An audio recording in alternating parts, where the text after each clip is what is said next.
తనకి ఇష్టం వచ్చినట్టుగా తన జీవితాన్ని ఇక్కడ నెరవేర్చుకోవడానికి రాలేదంట. ఎవరి ఇష్టాన్ని నెరవేర్చడానికి వచ్చారు?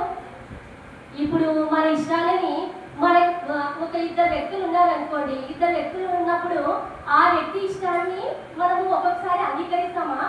వాళ్ళ ఇష్టాలు వాళ్ళకు ఉంటాయి, మన ఇష్టాలు మనకు ఉంటాయి. కానీ వాళ్ళ ఇష్టాలు మన ఇష్టాల పైన రుద్దితే ఎలా ఉంటుంది?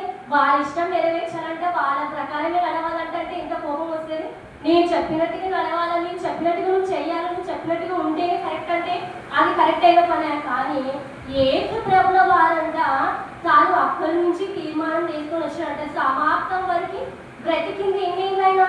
ఎప్పుడైతే 12 ఏళ్ళ వయసులో ఉన్నప్పుడే తను తన తండ్రి చిత్తాన్ని ఎరిగినట్లుగా అప్పటి నుంచి ఆయన ఏం చేశాడు? తన పనిని ఆయన స్టార్ట్ చేశాడు. ఎంతవరకు?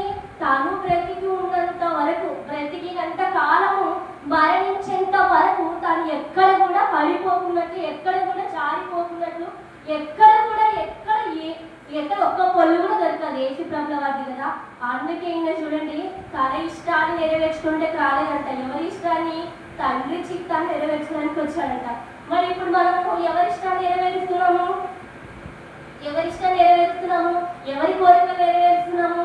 మన కోరికలు, మన చిత్తము, మన ఇష్టం, అన్ని మన ఇష్టమే జరగాలి. దేవుని చిత్తం మన జీవితంలో జరుగుతుందా? దేవుని ఇష్టం మన జీవితంలో జరుగుతుందా?